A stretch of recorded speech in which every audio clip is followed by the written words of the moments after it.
In 830 AD, a Maya king commissioned a monument to celebrate a military victory. He got the best stone carvers in the city. He got the best artists. He spared nothing. That same year, in the villages surrounding his palace, children were being buried in graves so shallow that the jungle reclaimed the bones within a generation. The king never mentioned them. Not once. Not in any inscription. Not in any record. And for over 1,000 years, neither did we. There are over 60,000 structures buried under the Guatemalan jungle right now. We only found them 4 years ago. What we found inside them changed everything we thought we knew about why one of the greatest civilizations in human history simply stopped. It was not drought. It was not invasion. It was not a mystery. This is not a story history wanted you to know. In 1952, a Mexican archaeologist named Alberto Ruiz Lullier removed a stone slab from the floor of a temple at Palenque, a Maya city deep in the Chiapas jungle, and found a staircase that had been deliberately filled with rubble and sealed for over 1,000 years. At the bottom of that staircase was a tomb. Inside it, the remains of a ruler named Kinich Janab Pakal, surrounded by jade, cinnabar, and carved images of gods descending into the underworld. The sarcophagus lid alone weighed 5 tons. This was not a city that collapsed in panic. This was a city that, at the peak of its abandonment, was still commissioning master craftsmen to spend years carving a single piece of stone for a burial chamber no living person was supposed to ever see again. Palenque was not dying when that tomb was built. It was at the height of its power. And yet, within roughly 150 years of Pakal's death in 683 AD, the city was empty. Not sacked, not burned to the ground, empty. The jungle moved back in slowly, wrapping itself around the temples, like the city had simply been left running, and then quietly switched off. Historians have called it one of the great mysteries of the ancient world. But here is the thing about mysteries. They only stay mysterious when no one looks at the ground. The official version sounds convincing, until you read what they left out. Ask anyone what happened to the Maya, and you will get some version of the same answer. They disappeared. It is the word that shows up in documentaries, in school textbooks, in museum plaques. Enjoying the story so far? Subscribe to Untold History and keep discovering the past they never told. Records beneath stone carvings that stare back at you with hollow eyes. Disappeared. As if an entire civilization, millions of people, hundreds of cities, a writing system sophisticated enough to record astronomical data accurate to fractions of a second, simply stepped off the edge of the world one afternoon and never came back. The version most people carry goes something like this. The Maya built one of the most extraordinary civilizations the ancient world had ever seen. At their peak, between roughly 250 and 900 AD, they raised cities in the middle of dense jungle with no metal tools, no wheel, and no draft animals. Tikal, in what is now Guatemala, housed more than 100,000 people at its height, larger than most European cities of the same era. Copan, in Honduras, was home to a dynasty of 16 kings whose portraits were carved in stone with a level of portraiture so precise that modern archaeologists can distinguish individual rulers by facial structure alone. They tracked Venus with an accuracy that would not be matched in the Western world for centuries. They developed a calendar system so intricate that it required not one cycle, but several running simultaneously, interlocking like gears in a machine designed to measure not just years, but the deep rhythm of time itself. And then, somewhere between 800 and 900 AD, it stopped. City after city went silent. The great building projects ceased. the stone monuments, the stelae, the carved records of royal lineage and military victory, stopped being erected. At Tikal, the last dated monument was raised in 869 AD. At Quirigua, 810 AD. At Copan, 822 AD. The dates form a wave, moving roughly from east to west across the Maya lowlands, like lights going out one by one across a city at curfew. Scholars call it the classic Maya collapse. And for a long time, the explanation that gained the most traction, the one that felt satisfying, almost poetic, was environmental. A prolonged drought, likely triggered by shifts in Atlantic sea surface temperatures, stressed the agricultural system beyond recovery.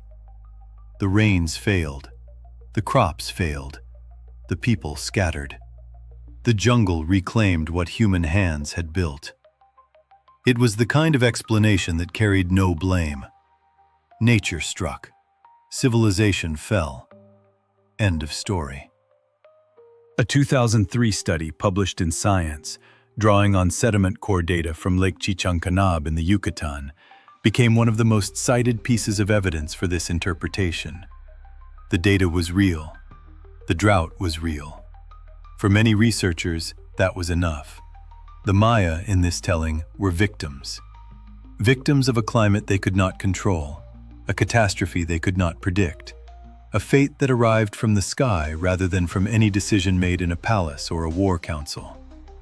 It is a clean story. It is a sympathetic story. And like most clean, sympathetic stories about the collapse of great civilizations, it is not the whole story. Because if drought alone brought down the Maya, then one question never quite gets answered. Why did the cities at the center of the drought zone collapse first, while some cities on the margins, with less rainfall and fewer resources, survived for another 2 centuries? Keep that in mind. We will come back to it. Everything in that story is technically true.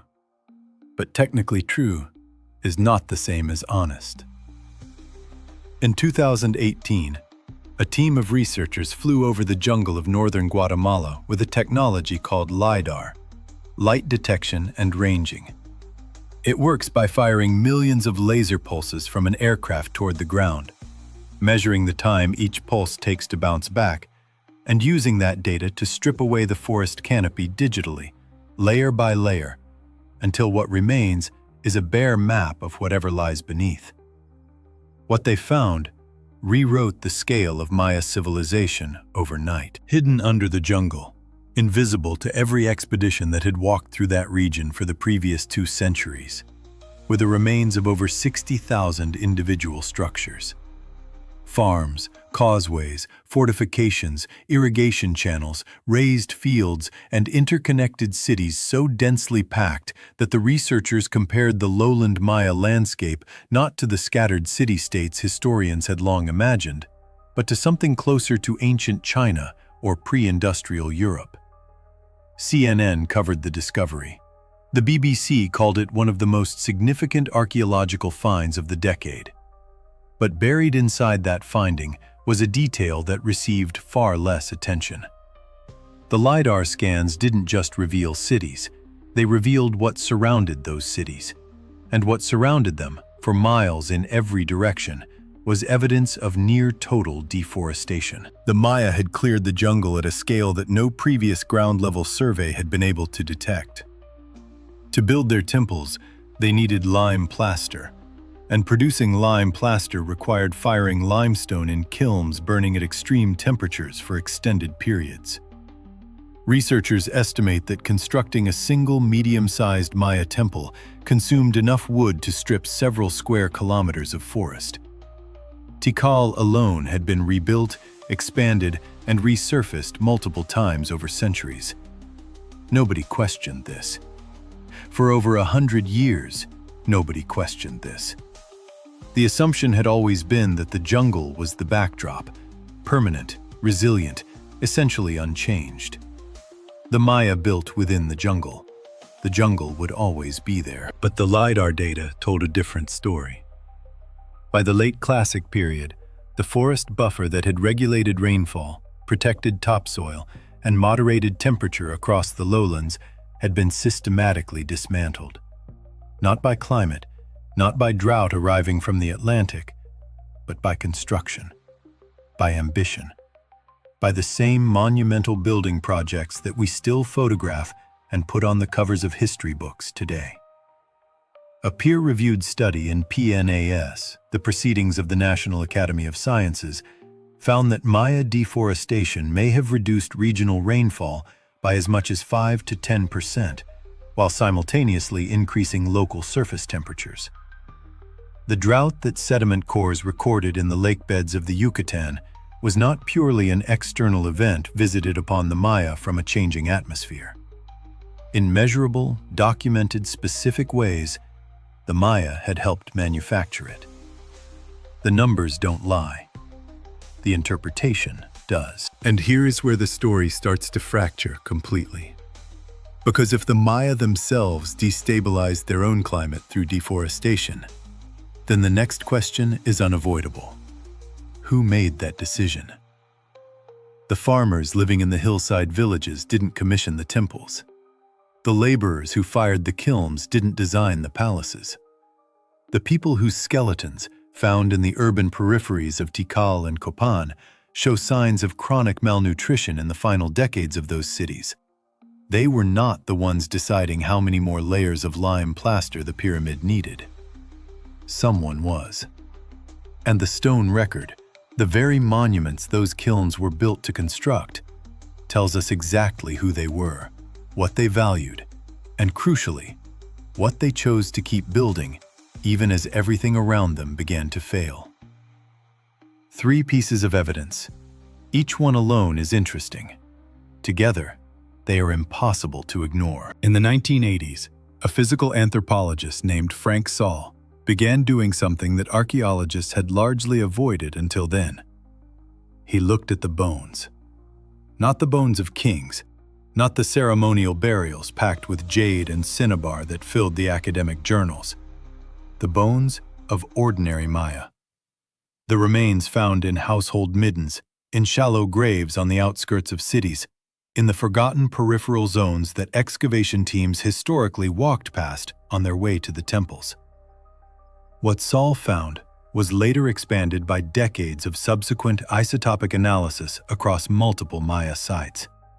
And the pattern that emerged was consistent enough that researchers at Tulane University and the University of Pennsylvania both arrived at the same conclusion independently. In the final generations before abandonment, the average stature of Maya commoners dropped measurably.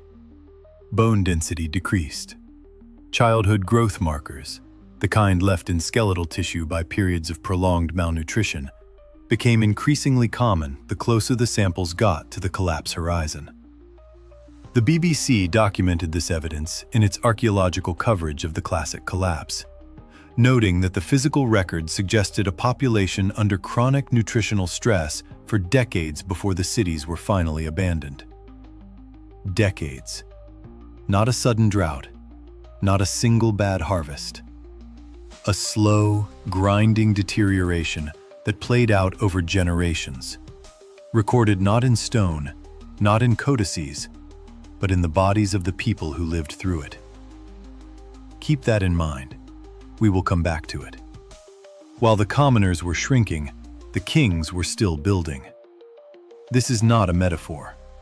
It is a chronological fact that you can verify monument by monument, date by date, in the epigraphic record. At Tikal, construction on major temple complexes continued into the late 800s AD. At Caracol, in what is now Belize, royal monuments were still being commissioned and carved after the agricultural collapse of the surrounding countryside was already underway. Researchers analyzing the settlement patterns around these cities found that rural populations, the farmers who fed the urban centers, had begun contracting and abandoning outlying areas a full generation before the cities themselves went silent. The food base was retreating. The labor pool was shrinking. And the response of the governing class, recorded in stone with meticulous... Enjoying the story so far? Subscribe to Untold History and keep discovering the past they never told. This royal pride was to keep erecting monuments to their own military victories. The irony is almost too obvious. Almost. A landmark study published in PNAS in 2012, drawing on demographic modeling across 40 Maya sites, found direct statistical correlation between elite monument construction rates and population decline in surrounding areas. In plain language, the more monuments a city built in its final decades, the faster its rural population collapsed. This is the part that history books skip entirely. The drought was real.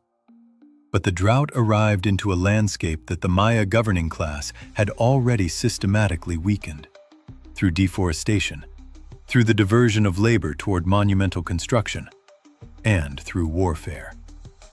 Because there is one more layer, and this is where it gets interesting. The same LiDAR surveys that revealed the scale of deforestation also mapped, with uncomfortable clarity, an extensive network of defensive fortifications across the lowland Maya region. Walls, ditches, and raised barriers surrounding not just cities, but individual noble compounds, built and expanded in the exact same period when the agricultural system was contracting. The elite were not preparing to feed their people. They were preparing to defend their palaces. Now we arrive at the detail that reframes everything. At Copan, one of the most studied Maya cities in existence, bioarchaeologists analyzing the skeletal remains from elite burial contexts and commoner burial contexts side by side found something that is difficult to read without sitting with it for a moment. In the final decades before Copan was abandoned, the nobles were still well-fed. The isotopic signatures in their bones, the chemical record of what they ate throughout their lives, showed continued access to high-quality protein, to diverse crops, to the kind of diet that requires a functioning agricultural surplus to maintain. The commoners buried in the same city, in the same final decades, showed the opposite. They were starving, not metaphorically, clinically. The bone markers are unambiguous. The collapse of the Maya was not a civilization brought to its knees by nature. It was a civilization that split in two, and then collapsed from the bottom up, while the people at the top kept carving their names into stone. The cities were not abandoned because they became uninhabitable. They were abandoned because the people who built them, fed them, and held them together finally left. This is not just a story about the past. It is a blueprint, and it is still being used. Justificativa. O subbloco 5C terminou no momento mais pesado do roteiro. A divisão literal entre quem comia e quem morria de fome na mesma cidade. A transição T4B é a única que aguenta esse peso sem diminuí-lo, porque não tenta resumir o que acabou de ser dito. Ela simplesmente abre a porta para o presente com uma acusação implícita que o viewer já está pronto para receber. This is not just a story about the past. It is a blueprint, and it is still being used. There is a reason we preferred the mystery. A civilization felled by drought is a tragedy. It asks nothing of us. It carries no instruction, no accusation, no mirror held up to anything we might recognize in our own moment. It is the kind of history that allows us to mourn from a comfortable distance, to stand in front of a temple at Tikal as tourists, photograph the jungle reclaiming the stone, and feel something vaguely melancholic before boarding the bus back to the hotel. The drought narrative gave us permission to be spectators. The real story does not. Because what the bones, the LiDAR scans, and the demographic data describe, when you place them side by side and read them together, is not a natural disaster. It is a policy failure dressed up as one. A governing class that extracted labor, cleared forests, and diverted agricultural surplus toward monumental construction for centuries, right up until the moment the system could no longer bear the weight of their ambition.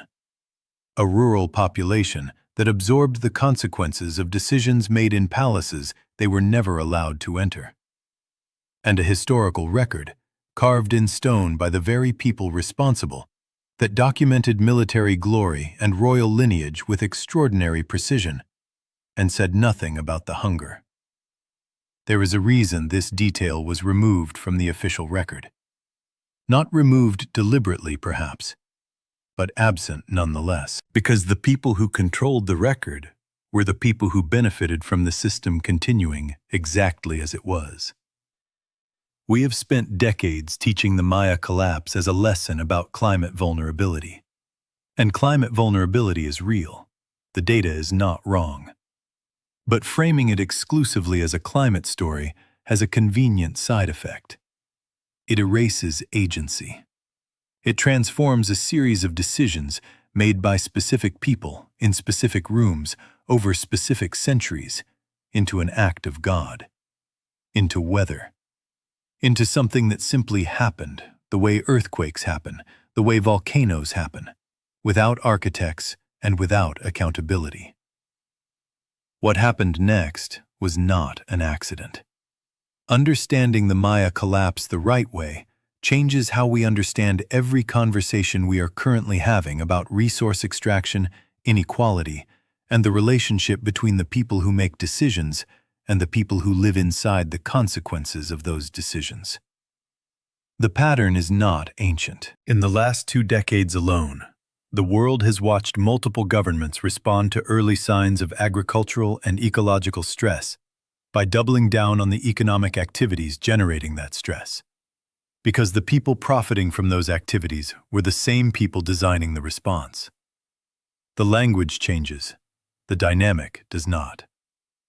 Elite monument construction looked different in the 9th century Maya lowlands than it does today.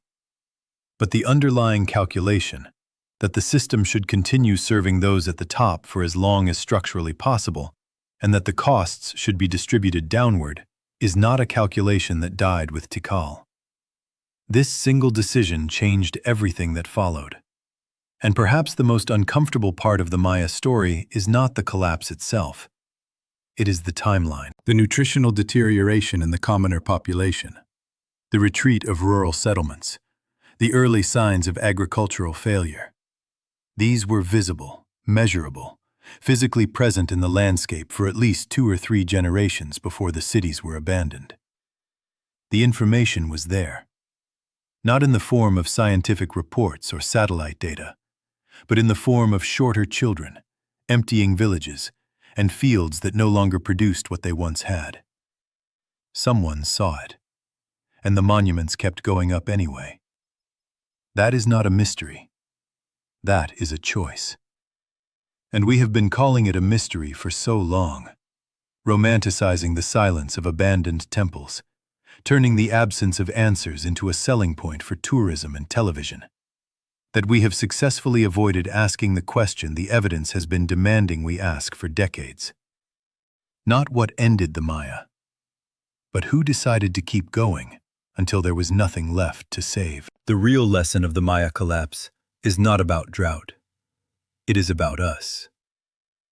There is a temple at Tikal called Temple 1. It rises 47 meters above the jungle floor, a steep, narrow pyramid with a roof comb that catches the light at dawn and turns the color of bone. It was built to house the tomb of a king named Jasa Chan Kawil I, who died in 734 AD. It took years to construct. It consumed wood, labor, lime, and human lifetimes in quantities we can now estimate with reasonable precision thanks to the LiDAR data and the kiln studies. It is, by any measure, a breathtaking piece of human achievement. And it was built at the precise historical moment when the agricultural foundations of the civilization that built it were beginning to crack. Not after, not before, during. We look at Temple 1 today, and we see ambition calcified into stone. We see the audacity of a species that insists on reaching upward even when the ground beneath is shifting. There is something genuinely moving about that, something that connects across 13 centuries without needing translation. But there is another way to look at it. Temple 1 is also a record of what Jasa Chan Kawil I chose to do with the surplus labor and resources of his kingdom at a moment of mounting ecological stress. He built a monument to himself, and we have been admiring it ever since. On the surface, it makes sense, but surfaces are rarely the whole story. The Maya did not fail because they were primitive. They did not fail because they lacked intelligence or foresight or the capacity to read the landscape they inhabited. The classic Maya were among the most sophisticated observers of natural cycles in the ancient world. They tracked celestial mechanics across centuries. They engineered water management systems of genuine complexity. They knew how systems worked. What they could not solve, or chose not to solve, was the political problem. The problem of a governing class whose survival, whose legitimacy, whose entire symbolic vocabulary was built around expansion, construction, and the public performance of power. A class for whom slowing down was not a policy option, but an existential threat. Because the moment you stop building temples, the population begins to ask why. And that question, in a divine kingship system, has no safe answer. So they kept building.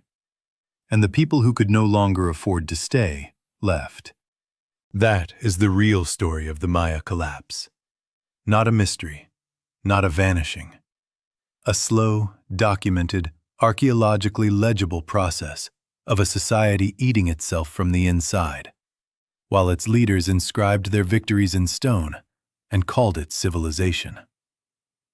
We inherited that story as a mystery because mystery is easier to sell than accountability. Because a disappeared civilization asks nothing of its audience. A collapsed one does. History has a way of becoming comfortable with its own silences. We fill them with wonder, with speculation, with the intoxicating idea that some things are simply beyond explanation, that the past is a foreign country with no roads leading back to ours. But the roads are there. They are just overgrown. If the most sophisticated civilization in the pre-Columbian Americas could spend generations watching its own foundations erode and respond by building taller monuments, then the question is not whether that pattern exists in history. The question is whether we are inside one right now. And whether, 1,000 years from now, someone with better technology than LiDAR will fly over what remains of our cities, strip away the overgrowth, and find the same thing we found at Tikal. Evidence of extraordinary achievement, built on a foundation that was quietly collapsing the whole time. If history got the Maya this wrong, what else are we still getting wrong? Tell me in the comments. I read every one. Next week, we uncover the hidden records of survival from history's deadliest pandemic, and the people who were deliberately written out of them. The Maya didn't disappear. They were left behind by the very civilization they built. History does not repeat, but it rhymes.